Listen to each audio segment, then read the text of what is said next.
സംസ്ഥാനത്തെ revenue divisional ഓഫീസുകളിലും deputy collector ഓഫീസുകളിലും വിജിലൻസിന്റെ മിന്നൽ പരിശോധനയിൽ കണ്ടെത്തിയത് വ്യാപക ക്രമക്കേട്.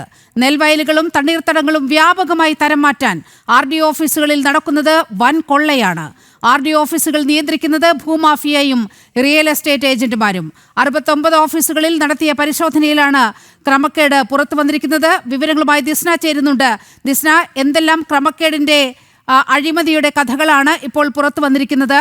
ഈ നെൽവയൽ തണ്ണീർത്തട സംരക്ഷണ നിയമം അത് നിലനിൽക്കുമ്പോഴാണ് അതിലെ ചില വകുപ്പുകൾ മാത്രം എടുത്തുകൊണ്ട് ഇത് വ്യാപകമായി നിലം നികത്തലിലേക്കൊക്കെ പോകുന്നത്. ഭൂമാഫിയയാണ് ഇതിനൊക്കെ ചുക്കാൻ പിടിക്കുന്നത്.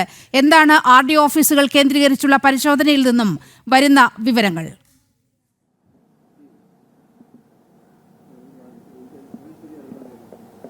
തീർച്ചയായും നിലിമ സൂചിപ്പിച്ചതുപോലെ തന്നെ വലിയ രീതിയിലുള്ള, അതായത് ജനങ്ങൾക്ക് സേവനം നൽകേണ്ട ഓഫീസുകളിലാണ് ഇത്തരത്തിലുള്ള അഴിമതി നടക്കുന്നത് എന്ന് തന്നെയാണ് മനസ്സിലാക്കാൻ സാധിക്കുന്നത്.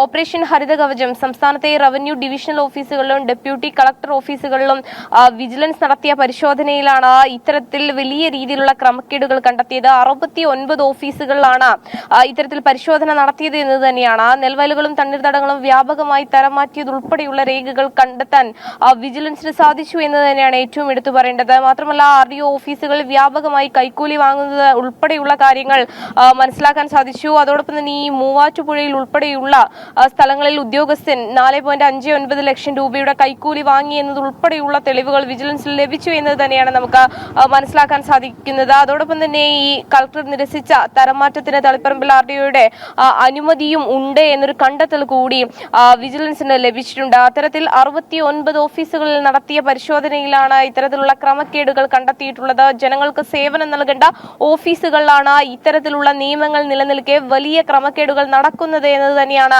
ഏറ്റവും എടുത്തു പറയേണ്ടത്. നീലിമ, ശരി, ദിസ്നയാണ് വ്യാപക ക്രമക്കേടിന്റെ വാർത്തകൾ പങ്കുവച്ചത്.